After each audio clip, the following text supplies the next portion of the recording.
And so I went and told my mom, and I was like, Ma, I can have college paid for, and this and that, and blah, blah, blah. My mom was like, girl, no.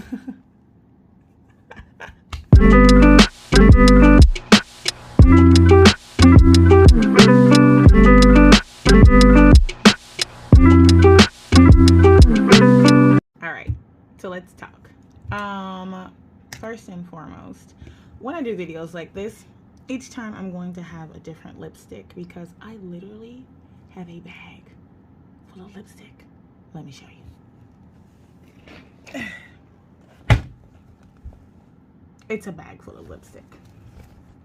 And just to give you an idea of the many different array of colors that I have and brands that I have and all of that. But due to COVID, I have not been able to wear my lipstick as much as I would like, especially with my new smile and everything. Today's lipstick is by NYX, and it is called Jet Set. It is, camera, thank you. It's called Jet Set. And it is NYX Liquid Suede line. Yeah, so anyway, let's continue. So, one of the biggest questions I get asked when people find out that I don't live in America anymore is, what made you do that? Everybody always says military. That's like most people's first guess in my experience. And I'm always like, no. First of all, I'm not doing no fighting for nobody's country. I'm not. Like, thank y'all for y'all sacrifice. I was almost in the Army in high school. What was it? It might have been National Guard. Anyway, I was taking French. I've been taking French from 8th grade all the way through college. Basically all the way through college, except for I think my last year. And the government approached me and they were like, hey, you could be a translator. You won't even be fighting, is what they tried to tell me. And so I went and told my mom, and I was like, Ma, I can have college paid for, and this and that, and blah, blah, blah. My mom was like, girl, no. My mom was like, absolutely not. And at the time I didn't understand. I was like, Ma, you don't want me to do nothing. I wasn't an attitude-y kid. It was just one of those times. I was like, I want to do something more with my life. Even in high school, even at that point, I knew that I wanted to do something else. And so my mom was like, you're going to have to get your college paid for a different kind of way. And I was like, fine. And so I did. But yeah, so no military for me, obviously. And then what happened was, actually during college, it's funny how you have these roundabout experiences. Because I have always been interested in other cultures and history and all that stuff. Like growing up, that's mostly what I wanted, like as toys, as books, all of those things. Like I knew my life was supposed to be an adventure. I don't know where I got that from. Maybe movies. I don't know. But basically I was like, y'all, I don't know when, I don't know how, but I'm about here. Okay, I can't stay here though. And so getting older, I went to college, obviously. Like I went to college straight after high school. Because if there's one thing I'm good at being a friend. I'm good at taking care of people. And I am good at school. Those are three things that, like, over my life, I know for certain, like, that I'm good at. I'm good at most things. I have that gene where it's like, it can't be that hard. I tried anyway. So going to college, I met someone that knew someone. It always, that's how my life works. And so then I got put in this program that basically helped and mentored incoming international students from all the different countries. I had students from Saudi Arabia. I had students from China. I had students from Jordan. I had students from Turkey. I had students from Pakistan and South Korea. So, oh, and one from Vietnam. Anyway, so in that I met a whole new array of people that like that were like quite close to me because of my position in the school. So I saw them quite a lot, and I got to learn a lot of different things about their culture and things like that. I got proposed to twice. That's a whole nother video. By one of the students, if that didn't make sense. Anyway. So, I had the South Korean student, and we were doing class and everything, and then, in a kind of, not, I don't want to say flippant, but just like a passing remark kind of thing, he was like, "You're a really good teacher. You know that?" And I was like, "Oh, God, thank you. I be trying." And he was like, "You know, there are a lot of Americans in my country who do this. They teach little kids, and, you know, they make money from it." He was like, "They make decent money, like being a teacher." Up until that point, really being a teacher had never been on my radar because I'm not a teacher by trade. My degrees are in new media and marketing and visual communication. So really being like a programmer or a content creator or website builder, that kind of thing, you know, is photographer, all that kind of stuff. It falls in my degree. So I was like, I was like, teaching? He's like, "Yeah, they teach little kids, you know, they teach them English and they teach them how to use the English and blah, blah, blah." I was like, I could do that. It sparked that flame again from me like growing up and being like, my life's supposed to be an adventure, you know? I'm not just supposed to be here. That's all I kept thinking. And there's nothing wrong with staying in your own country. There's nothing wrong with staying in your hometown. There's nothing wrong with that. Just so you understand, it just was not for me. I knew that I was not supposed to be in this place. And so I was like, how do you go about that? Like, I was asking him, and he was like, "Actually, I don't know, because like I'm from South Korea." So he was like, "I don't know. I just know that I've met a lot of people from like America and Canada and blah, blah, blah." And he was like, "Yeah." He was like, "I'm pretty sure you got to have a degree." He was like, "So once you finish your degree, this can be, you know, what you look into." And I was like, you know what? You own this something. And so I went home and I got on Google and I was like, do other people do this? Do other people really moving, just packing up their stuff and moving abroad? That was like, at the time for me, like, it was, a path for me has been one that hasn't really been traveled, because at the time that I got my bachelor's, I was the only person in my family that had actually gotten a bachelor's degree. Like my mom and my aunt, I believe, I'm not even sure if my mom did. I know my aunt did. At least she had a nursing something. Like I'm not exactly sure of her degree, but from what I was told, I was the first person to like graduate with a degree in my family. So I was just like, there's not people to ask of like, what do you do next? Do I just go get a job with this degree? Do I just freaking set it on fire? What do I do? And so it was weird for me to try to figure that out all by myself. Because people I would ask, they're like, "Girl, why you want to go there?" That's what you hear when you want to do something that's like kind of out of the ordinary for wherever you grow up. You know what I mean? And I was just like, because like it's Asia, it's Korea, it's, you know, not America. It's something new, different. And so like I said, I did research, everything like that. And then it got closer to me graduating, and I was like, I can actually do this. I was applying for jobs, and people were writing me back. I was like, people in Asia actually want me to come to teach kids English? Really? Y'all really want me, is what I kept thinking in my head. I'm like, you guys really want me to do this?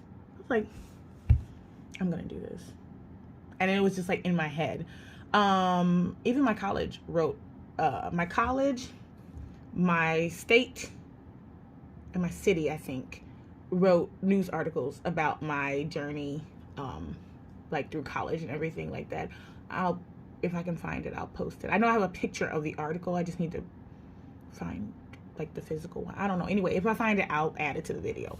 Anywho, and so I started telling everybody, I'm like, look, I'm up out of here. That's all I know. I'm on the first train smoking. And it turned out it was a lot of work. Like, obviously this is all pre-COVID, guys. This is all pre-COVID stuff. I had to do visa stuff, like work visas. I had to get fingerprints. I had to get background checks. I had to do all these like steps before I could even worry about like other stuff. Like, what am I going to pack? What am I going to do? Like all this stuff.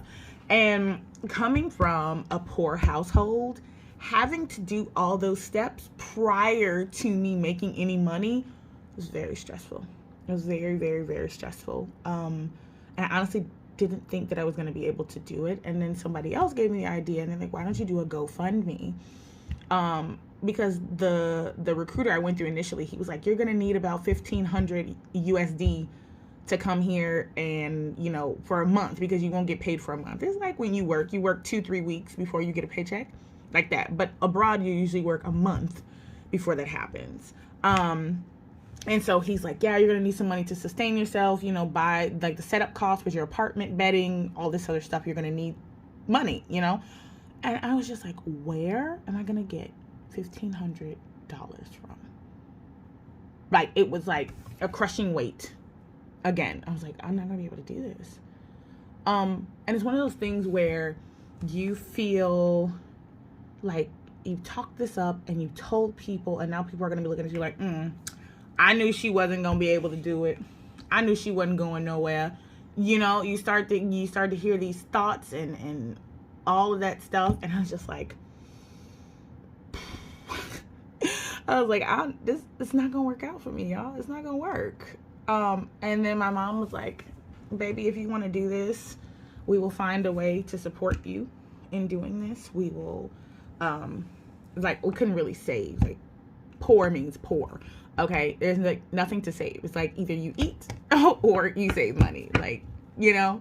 And so she like suggested like the GoFundMe. When she would go out places, she would tell people like, hey, if you want to donate, you know, my daughter's going abroad, da, da, da. If you want to donate, here's her, you know, GoFundMe, whatever. And a lot of people donated. It was such a great feeling to feel supported like that. And I think sometimes people don't have that support, and it kind of dashes your dreams. Unfortunately. And so then I had a going away party because I was like, I'm close to my goal, but I'm not really at my goal. I was like, you know, it is what it is. And I was like, I'm just gonna have to make it work because I've gotten a job. You know, I had gotten approved for a job. Oh, this was the first time. So actually, I got approved for a job, and I was getting ready to start the visa process, or I had started. And they were like, yeah, you need to be here by, I think it was like March 1st or something like that. And I was like, I can do that. Like, you know, I'm like, let me go. I'm right next to Chicago. Like, I lived in Gary, Indiana, literally like a 25-minute drive to downtown Chicago. So I was like, I'm going to find somebody to take me downtown. Well, I had a car, so I was like, but I still needed someone to go with me, you know? And I was like, I'm going to get this visa. Get down there. It turns out we were in the government lockdown at the time. And I'm pretty sure Obama was still in office, and we had the government shut down. So I had never really knew what that meant. Like, I knew it was like government stuff, but like it shut down everything. I was like, yo. So that also meant, because they didn't know how long it was going to last. And so that also meant I didn't know when I was getting that visa either. So I had to let the job go. Oh God, guys, it was wild. Like, I definitely cried because I put myself so high. I have a bad habit of this. I put myself so high up that if it doesn't work out, I come crashing down. And that's not like with relationships. It's usually like my goals. And it got to a point where I was just like, look, obviously this is not meant to be then, I guess, you know? I was thinking about giving people their money back. I was like, I was like, guys, I need to take the money out of the GoFundMe and I need to go and give y'all money back. And I'm not really going.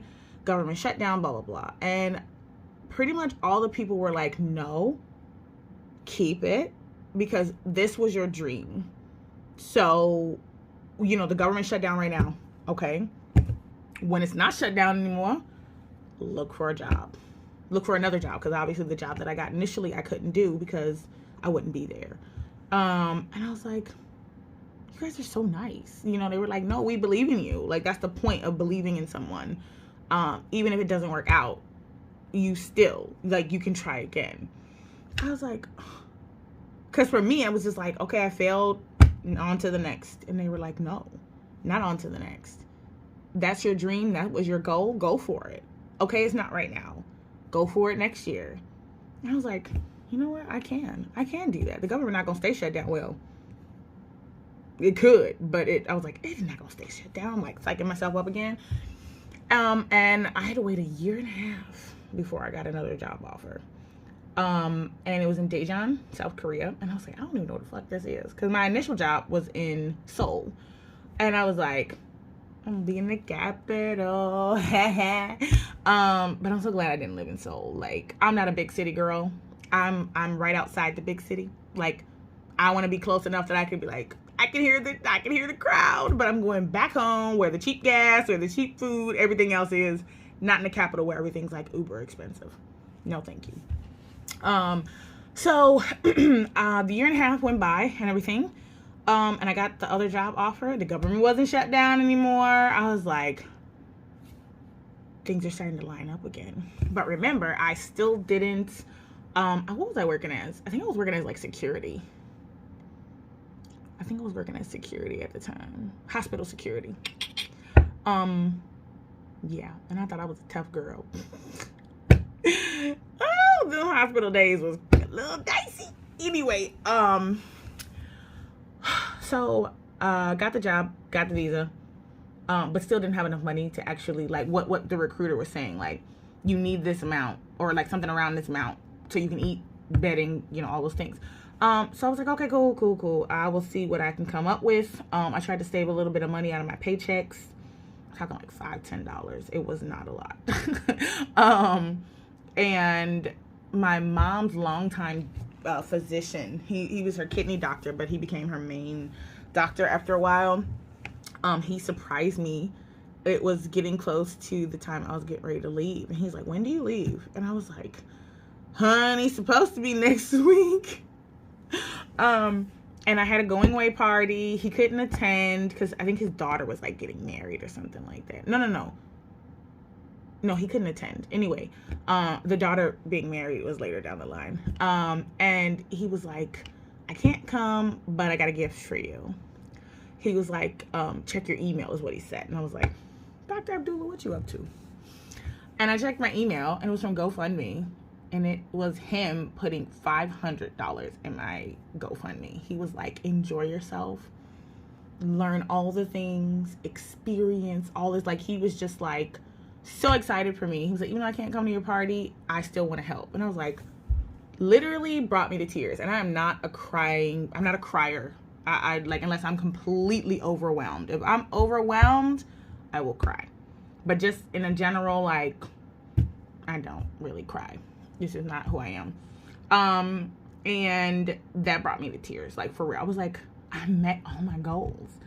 Like, because people believed in me. Because people wanted me to achieve this. And so I was off to South Korea. And I was like, yo.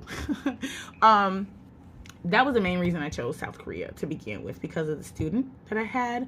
But also because I watched like a whole bunch of K-dramas. I was like, I know life cannot be like actually like that. But I was like, when you see it on TV, you want to see it in real life. So I was like, I need to see this place. I need to eat this food. I need to go in the little red tents with the old ladies that had a street food. I need to experience all of it. All of it. Okay? So that was destination one. And then I had to come back because my aunt got ill. And she was like quite ill. Like, she had ALS. And so I finished my first contract when they were like, yeah, it's not looking good. Like, obviously, there's no cure for ALS and things like that. Nobody else in our family had ALS, so we didn't actually know what that meant. It was one of those things where you kind of like, you're learning on the fly because, you know, you never, like, our family has like heart disease and freaking diabetes and things like that. And we're like, what is ALS? You know, we're like all trying to learn and figure out ways to care for her, to make life still life, you know? And so at the end of the contract, they were like, we really want you to stay. We would really love for you to, you know, stay in Korea and stay with us another year. You're such a great teacher, blah, blah, blah. I was like, I can't. I can't do that. I need to go home. I have to go home. I was like, my aunt is sick and I don't know what I gotta do, but I gotta do something. And me being here, I was like, I don't want to get a phone call about that she's passed and I'm here. I was like, even though yes is my goal, yes is my dream, I need to spend more time with my aunt while I have it. And so I went home. And I'm very glad I did. I did not regret that decision at all. I went home, and about a year, I don't even think it was a year, guys. I don't even think it was a year. Later, my aunt did pass away, and I was like, I'm very glad that I came home to spend that time. And I know that's another thing that people have. They have like families and their parents are getting older. Maybe they have kids, you know, other family members that you're just like, oh, I really want to spend time with them. But it's also like one of those things you have to choose how to split your time in a way that will still let you have that intimacy of family, but also allow you to live your dream. It's a very delicate balance, for sure. It is, without completely giving up something. It's a very delicate balance that you have to find based on your life and based on who's in your life. So after my aunt passed away, I was like, I need to go. I need to go again. I was like, I can't. I missed Korea so much. Oh my gosh. Living back in the US was so stressful. It was so stressful. Like, the bills, the driving, the like lack of public transportation, the cost of food, like everything was just stressing me out. It was stressing me out. I was like, no, I can't keep doing this. I was like, I'm gonna find a job that pays enough that I can pay bills here for my mom, because me and my mom live together, and also be where I want to be, you know. My mom was like, baby, I know, go do, you know, live your life. And I was like, it's all I can do, you know what I mean? My mom gave her blessing, and to me that was the most important.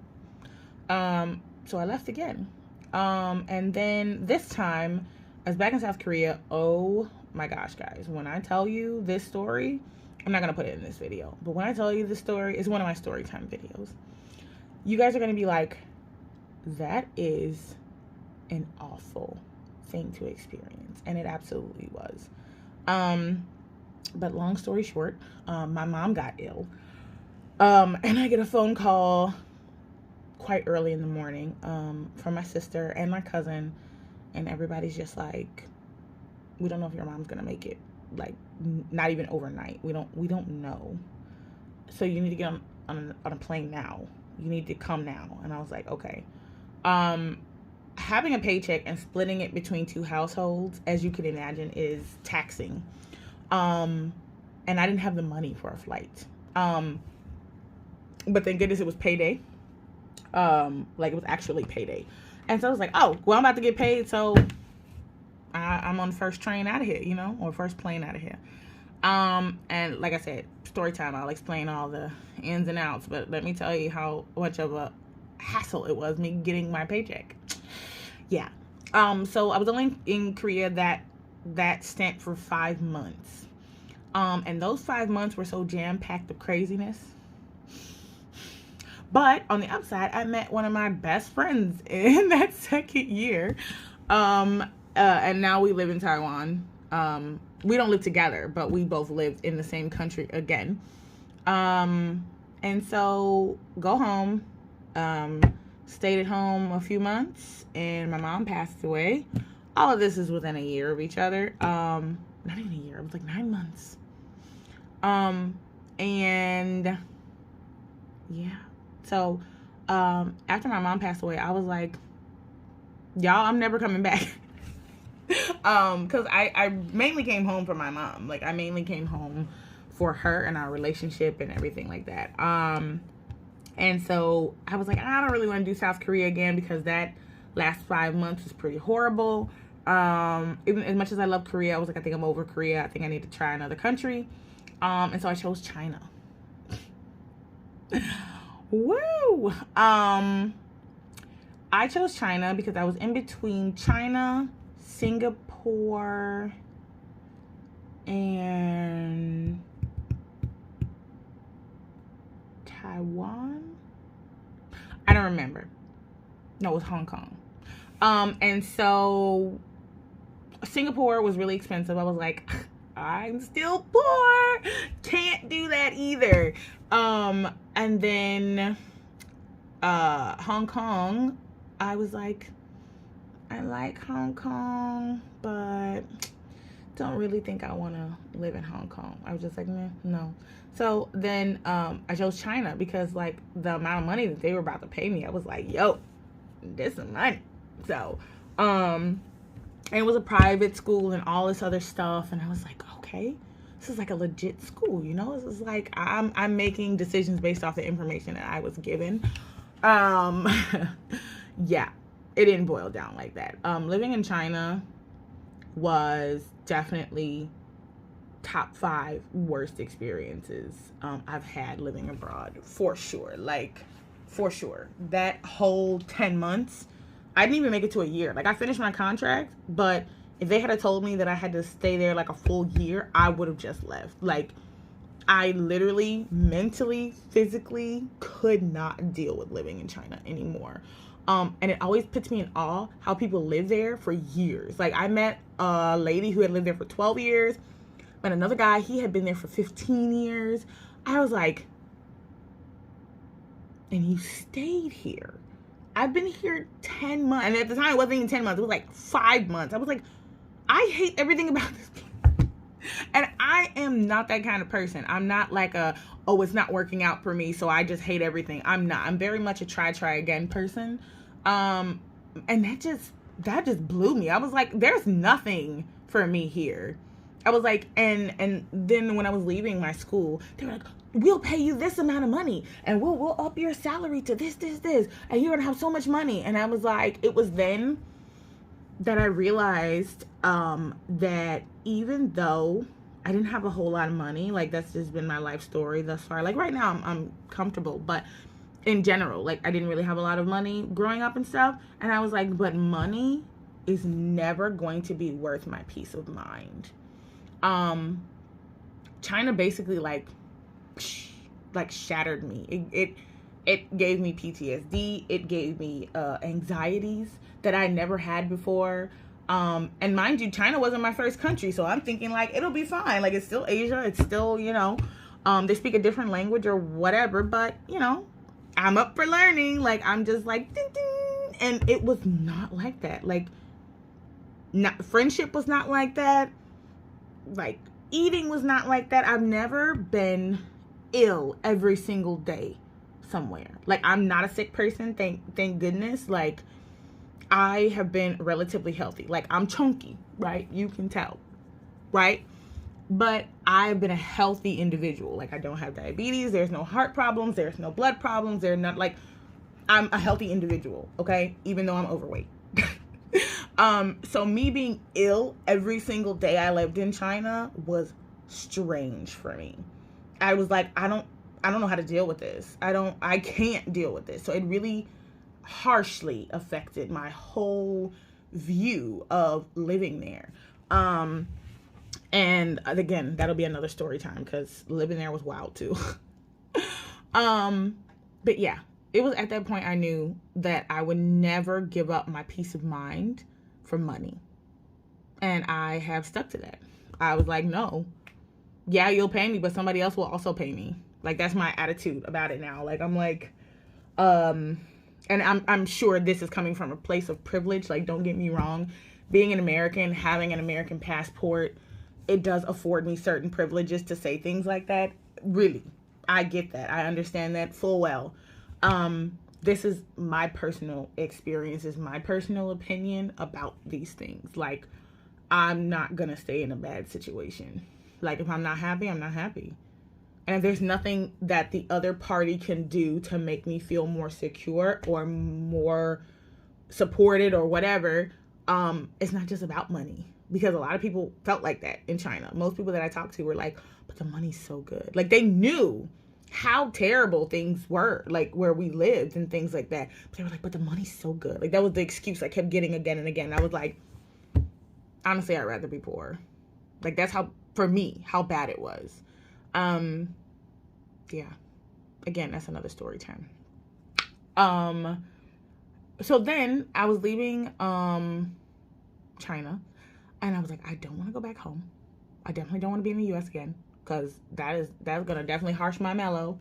I was like, where else can I go and be comfortable? And you know, and at the time I was learning Mandarin, and I was like, where else can I still learn Mandarin Chinese? Because then I was like, Hong Kong is really out because they speak Cantonese, and I don't want to learn all this stuff all over again. So I was like, so where else can I live? So then Singapore was on my list. I was like, I could do Singapore. Still expensive, but I could do it. Then where else? Macau, I was like, I don't really think Macau does teaching English.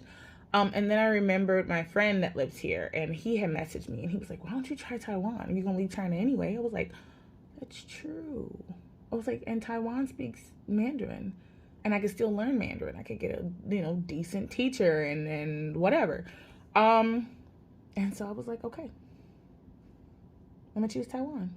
And so I did. And I have been here, August will be 4 years. Goodness.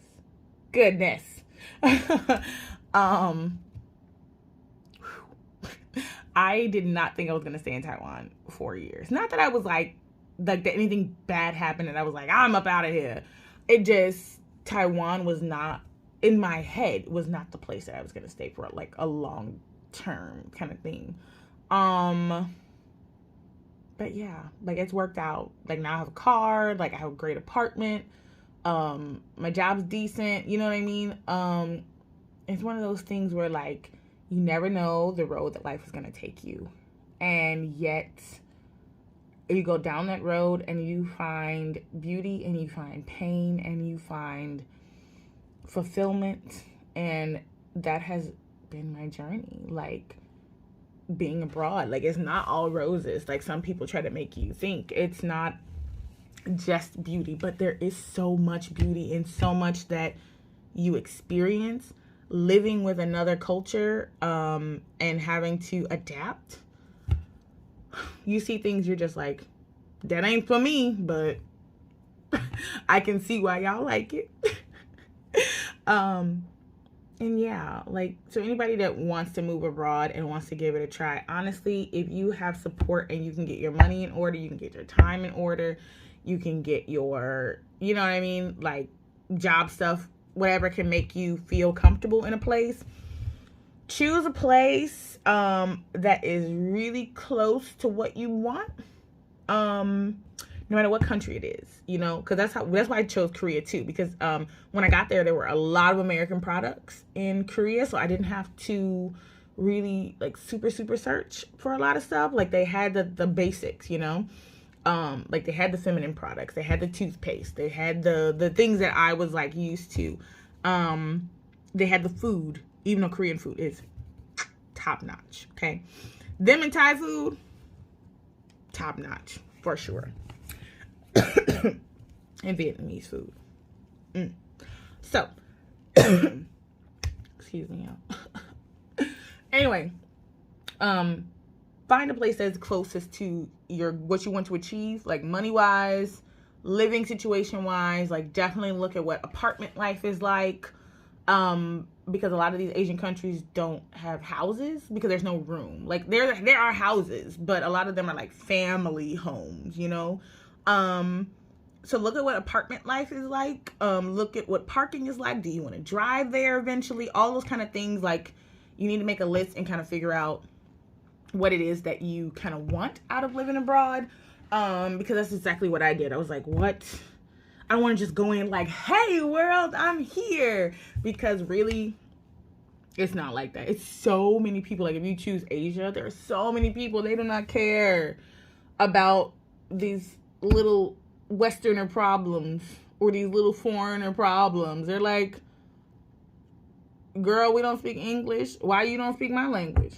Like, a lot of people try though. Don't get me wrong. Like, in my experience, a lot of people have been quite kind, with my travels and my living in Asia. A lot of people have been, really, like, even though I'm a black woman, even though like I'm plus size and whatever, all these things, they do have, negative connotations in Asia. That's just how the media has, infiltrated. But when I meet people and when I talk to them, people are like pretty nice. They don't normally treat me wrongly or treat me weirdly. And if they do, then I gotta check them. That's just then that's just it. Then I'm like, oh, I didn't know you. Anyway. That's another story for another story time. Yeah. So basically, if you have your degree in order, you have your kind of what area you want to live in or what you're looking for in the area. If it's a city, if it's a big city, a smaller city, are you willing to learn the language, that kind of thing. You need to add all those things to your list and then go forward and see what matches what you want the most. Like, keep in mind, when you are moving to someone else's country, you need to make sure that you, one, can negotiate. Two, that you are adaptable, because if you are not adaptable, it's going to swallow you whole. Because I did my first year abroad, I did training with this girl, I don't know, white girl from like California or something like that, and she came to Korea and literally hated everything about it. And I was like, you haven't even tried. Like, she was so appalled at everything. Like, I don't think I met anybody like that before. Like, she didn't like anything. She literally ate McDonald's and like Western like food, like the fast food, the entire like 2 months that we were doing, like our first 2 months in training and going to our campuses, everything. She was like, I hate Korean food and it's spicy and it's this, and like everything she complained about. And she wasn't even like vegan or anything like that. You would really have trouble to find food kind of in Asia. She just didn't like anything. She was like, my apartment's too small and the kids don't like me. And where I'm like, probably because you don't like anything. Anyway, don't be like her. Be adaptable. Find, your people, things like that. Make sure you can really come in with a good attitude, or at least try. Like, you can't be sunshine every day, I know. But at least try. You know what I mean? Because you are in someone else's house. So, remind yourself of your manners and, kindness to people. And you never know what people are going through. So make sure that you are not being a jerk to everybody you pass. And yeah, like, that's my journey so far, living abroad. And as much as I like Taiwan, I don't think I'm going to stay in Taiwan forever. But I wasn't expecting to be here 4 years, so I don't know. But I do have the goal of living in another country or another 3 countries. But I don't know. We'll see. We'll see how it goes. Yeah. So good luck in your search for living abroad. Good luck in finding a great job, great students, or whatever your job is. If you're not a teacher, hopefully you find a place to call home, even if it's just for a little while. Until next time, lovelies. Bye.